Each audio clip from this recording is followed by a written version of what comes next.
안녕하세요. 자율신경을 연구하고 치료하는 황상철 원장입니다. 여러분, 밥 먹다가 유독 이마랑 코, 두피에 땀이 비오듯 쏟아진 적 있으신가요? 매운 음식도 아니고 그냥 평범한 국수 한 그릇 먹었을 뿐인데 얼굴이 흠뻑 젖어서 회식 자리에서 휴지로 계속 닦아내야 했던 경험 있으신 분들 많으실 거예요. 나만 왜 이러지? 체질인가? 이렇게 넘기신 분들도 계시고, 반대로 예전에 손발 다한증 수술을 받으셨던 분들 중에서 수술 후에 밥 먹을 때마다 땀이 심해졌어요 라고 말씀하시는 분들도 있습니다. 그런데 이 두 가지의 경우 원인이 완전히 다릅니다. 오늘은 미각 다한증이 왜 생기는지, 체질적으로 생기는 경우와 다한증 수술의 부작용으로 생기는 경우를 명확히 구분해서 설명드리겠습니다. 내 경우가 어디에 해당하는지 끝까지 보시면 답이 나옵니다. 미각 다한증은 음식을 먹거나 씹거나 심지어 냄새를 맡거나 떠올리게만 해도 이마나 코, 윗입술, 두피 부위에서 국소적으로 땀이 나는 현상을 말합니다. 매운 음식, 뜨거운 음식뿐만 아니라 신맛이 강한 음식, 심지어 물만 마셔도 유발되는 경우가 있어서 삶의 질에 꽤 큰 영향을 주게 됩니다. 이런 미각 다한증이 생기는 이유는 간단히 말하면 음식물 자극이 얼굴 쪽 땀샘을 조절하는 자율신경을 과도하게 활성화시키기 때문인데요. 문제는 왜 이 자율신경이 과민해졌는가? 이고 여기서 원인이 두 갈래로 나뉩니다. 그리고 제가 실제로 진료실에서 만난 환자분들 사례를 몇 가지 말씀드리면요. 한 분은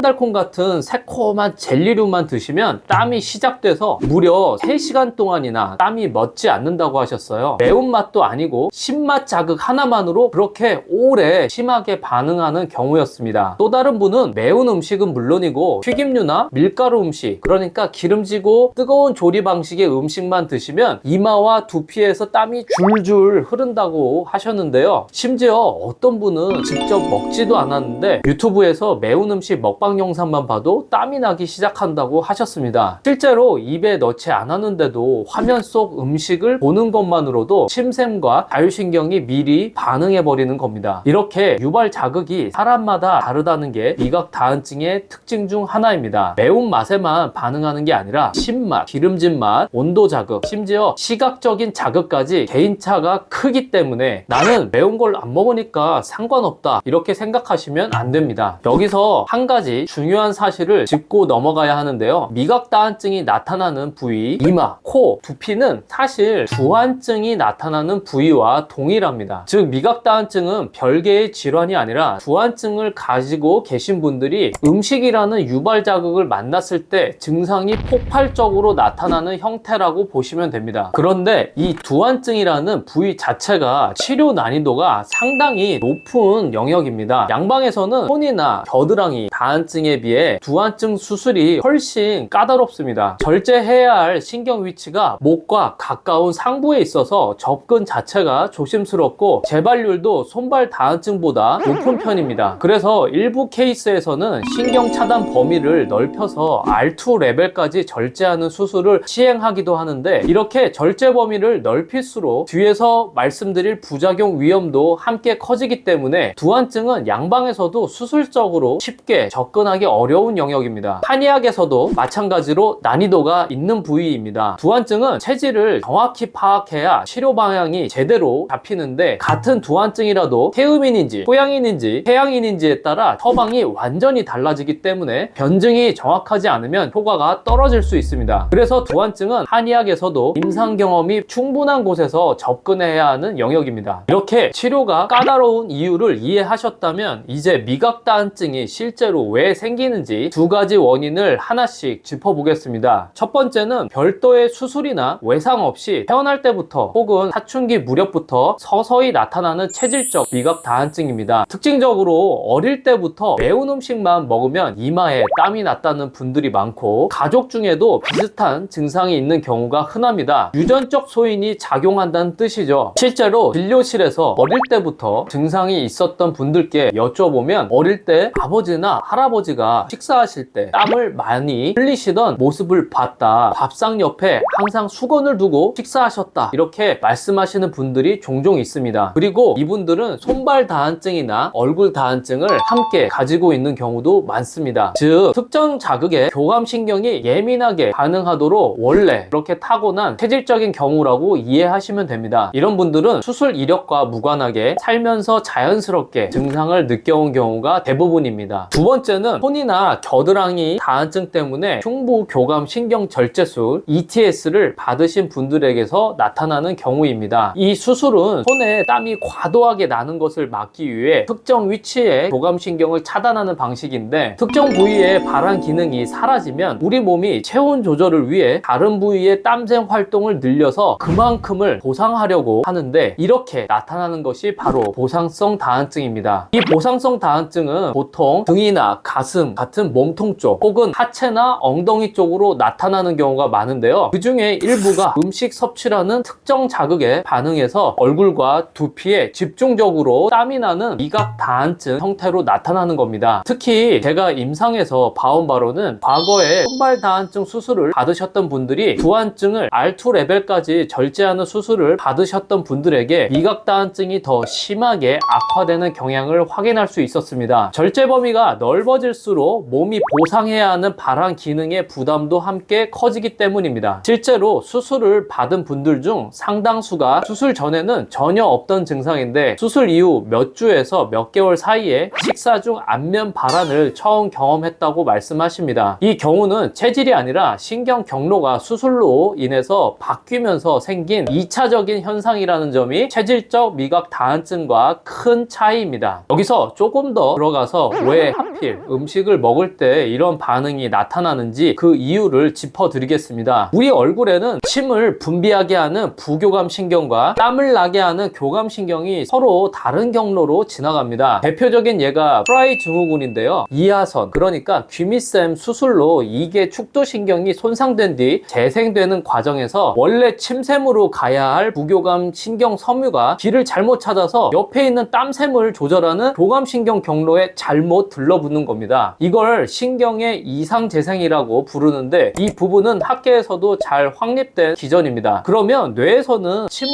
분비하라는 신호를 보내는데 실제로는 땀샘이 그 신호를 받아서 땀으로 반응하게 되는 겁니다. 그래서 음식을 씹거나 신맛, 매운맛으로 침샘이 자극될 때마다 엉뚱하게 땀이 나는 현상이 생기는 거죠. 다만 흉부 교감 신경 절제술 이후에 나타나는 미각 다한증은 조금 다르게 접근해야 합니다. 실제로 수술을 받은 분들 중에 30%가 넘는 비율에서 미각 다한증이 보고될 정도로 흔한 부작용이지만 아직 학계에서 명확하게 합의된 병태 생리학적 설명은 없는 상태입니다. 프라이 증후군처럼 신경 섬유가 물리적으로 잘못 연결된다고 단정하기는 어려운데, 흉부의 교감 신경절과 침샘을 지배하는 부교감 신경은 해부학적으로 서로 멀리 떨어져 있기 때문입니다. 대신 학계에서는 교감 신경 절제 이후에 나타나는 전반적인 자율신경 불균형, 즉 보상성 다한증과 비슷한 큰 틀의 기전 안에서 미각 다한증도 함께 나타나는 것으로 추정하고 있습니다. 정리하면 침샘 수술 이후에 나타나는 전형적인 프라이 증후군은 기전이 비교적 명확하지만 다한증 수술 이후에 나타나는 미각 다한증은 흔한 부작용인 것은 확실해도 정확한 기전은 아직 밝혀지지 않았다는 점, 이 부분은 정확하게 짚고 넘어가겠습니다. 조금 더 생리학적으로 들어가 볼게요. 이 모든 반응의 시작점에는 TRPV1이라는 수용체가 있습니다. 흔히 캡사이신 수용체라고 부르는데요. 혀와 입안 점막의 감각신경 말단에 분포하면서 뜨거운 온도, 매운맛, 그리고 산성 자극, 즉 신맛까지 여러 종류의 자극에 동시에 반응하는 다중감각 수용체입니다. 아까 말씀드린 신맛 젤리로 3시간 동안 땀이 났던 환자분 기억나시죠? 매운맛이 아니어도 그렇게 심하게 반응했던 이유가 바로 여기에 있습니다. TRPV1은 매운 자극뿐만 아니라 산도가 높은 신맛 자극에도 똑같이 자극되기 때문에 이 수용체가 얼마나 민감하냐에 따라 증상을 유발하는 음식 종류와 반응 강도가 사람마다 크게 달라지는 겁니다. TRPV1이 활성화되면 그 신호가 감각신경을 타고 뇌간으로 전달되고, 이게 자율신경 반사 경로를 거쳐서 교감신경을 자극해서 땀샘을 여는 방향으로 이어집니다. 즉 미각 다한증이 있는 분들은 이 수용체의 반응 역치 자체가 낮아서 일반인이라면 그냥 지나칠 정도의 정도의 약한 자극에도 과도하게 반응하는 것으로 보고 있습니다. 그리고 앞서 말씀드린 프라이 증후군처럼 신경이 잘못 연결된 경우든 다한증 수술 이후에 자율신경 불균형이 생긴 경우든 예민해진 TRPV1 신호가 그 위에 더해지면서 증상이 한층 더 증폭되는 것으로 설명할 수 있습니다. 결국 체질적인 경우든 수술 후의 경우든 이 수용체가 얼마나 민감하게 반응하느냐, 이게 증상의 강도를 좌우하는 공통분모인 셈입니다. 그럼 지금 나와 있는 치료법으로는 안 되는 걸까요? 사실 아예 방법이 없는 건 아닙니다. 다만 각자 나름의 한계가 있습니다. 먼저 보톡스는 비교적 안전하고 효과도 좋은 편이지만 효과가 영구적이지 않아서 일정 기간마다 반복해서 주사를 맞아야 합니다. 그리고 먹는 약, 그러니까 글리코피롤레이트나 디트로판 같은 항콜린제 계열은 땀을 줄이는 효과는 있지만 입마름, 변비, 배뇨장애, 어지럼증 같은 부작용 때문에 용량을 마음껏 늘리기 어렵고요. 녹내장이나 비뇨기 질환이 있으신 분들은 애초에 사용하기도 어렵습니다. 그리고 바르는 약은 상대적으로 부작용이 적지만 효과가 일관되지 않고 피부 자극이 생기는 경우도 있어서 근본적인 해결책이라고 보기는 어렵습니다. 즉 지금 나와 있는 치료법들은 대부분 증상을 그때그때 억제하는 방식이지 왜 이렇게 예민하게 반응하는 몸이 됐는지 그 원인 자체를 바꿔주는 접근은 아닙니다. 그래서 체질 치료가 하나의 대안으로 주목할 수 있는 겁니다. 그럼 한의학에서는 미각 다한증을 어떻게 바라볼까요? 한의학에서는 미각 다한증을 땀샘 자체의 문제로만 보지 않고 몸의 열이 위쪽으로 몰리는 체질적인 경향과 자율신경의 불안정이 맞물려서 나타나는 현상으로 봅니다. 실제로 제가 진료실에서 미각 다한증 환자분들의 체질을 살펴보면 소음인보다는 해음인, 소양인, 태양인 이런 체질에서 훨씬 많이 나타나는데요. 해음인은 원래 땀이 잘 나는 체질입니다. 한의학에서는 해음인이 땀을 적절히 배출해야 건강한 상태로 보는데 이 발한 반응 자체가 과도해지면서 미각 다한증으로 이어지는 경우가 많습니다. 그리고 소양인은 몸의 열 자체가 많은 편이고 태양인 역시 상초로 기운이 치받쳐 오르는 경향이 강한 체질이기 때문에 이 세 가지 체질에서 유독 얼굴이나 두피 발한이 두드러지는 것을 확인할 수 있습니다. 그래서 한의학적인 치료는 땀 자체를 억지로 막는 게 아니라 체질에 맞춰서 열이 위로 뜨지 않도록 다스리면서 자율신경이 스스로 안정을 찾도록 돕는 방향으로 접근합니다. 그런데 이렇게 체질 치료라고 하면 뭔가 복잡하고 막연하게 느껴지실 수 있는데요. 구조적으로 보면 그렇게 어려운 이야기는 아닙니다. 앞서 말씀드린 해음인, 소양인, 태양인처럼 열이 한쪽으로 쏠리기 쉬운 체질에서는 입이 자주 마르거나 눈이 건조한 증상을 함께 겪는 분들이 유독 많습니다. 몸 전체적으로 체액이 상대적으로 부족한 상태이다 보니 세포와 세포 사이를 채우는 간질액도 함께 부족해지는 건데 이게 바로 미각 다한증을 유발하는 배경입니다. 핵심은 간질액, 즉 세포와 세포 사이를 채우고 있는 조직액입니다. 자동차 엔진에 냉각수가 부족하면 어떻게 될까요? 조금만 달려도 온도계가 금방 치솟고 엔진이 쉽게 과열되죠. 우리 몸도 똑같습니다. 세포 사이를 채우는 간질액이 충분해야 몸에서 발생하는 열을 제때 흡수하고 식혀줄 수 있는데 이 간질액이 부족한 체질에서는 작은 자극, 매운맛, 신맛, 뜨거운 음식에도 열이 순식간에 위쪽으로 몰리면서 자율신경이 과민하게 흥분하고 그 결과로 땀이 과도하게 나오는 겁니다. 제가 진료실에서 보면 다한증 환자분들은 평균적으로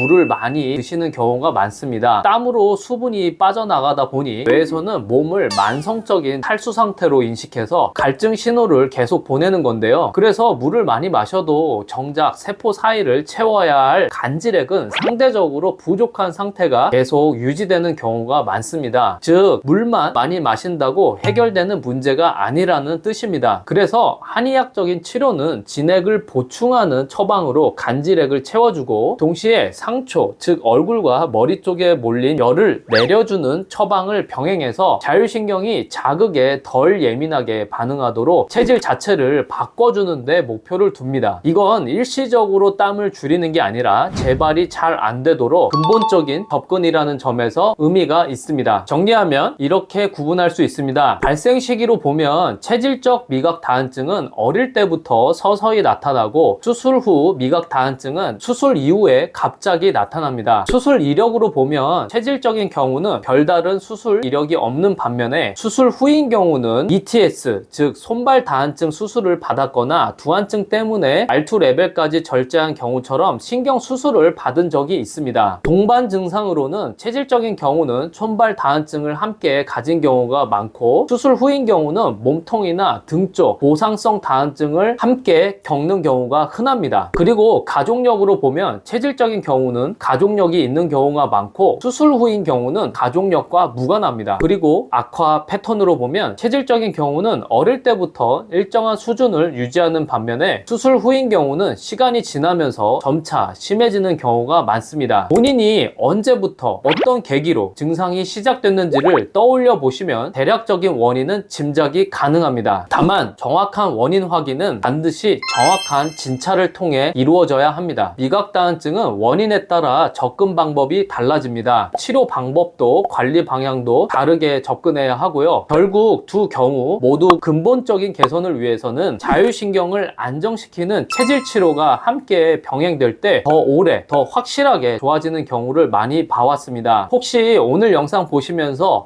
이거 완전 내 이야기인데 싶으셨다면, 지금 내가 체질성인지 수술 후유증인지 스스로 체크해 볼 수 있도록 자가진단 체크리스트를 고정 댓글에 정리해 뒀으니 꼭 확인해 보세요. 3분이면 내 케이스가 어느 쪽에 가까운지 대략 가늠해 보실 수 있습니다. 그리고 혼자 고민하지 마시고 지금 어떤 상황인지 댓글로 편하게 남겨주세요. 여러분이 남겨주신 사연 하나하나가 도움이 될 수 있습니다. 비슷한 고민을 하고 계실 주변 분들께도 이 영상 공유 부탁드립니다. 감사합니다.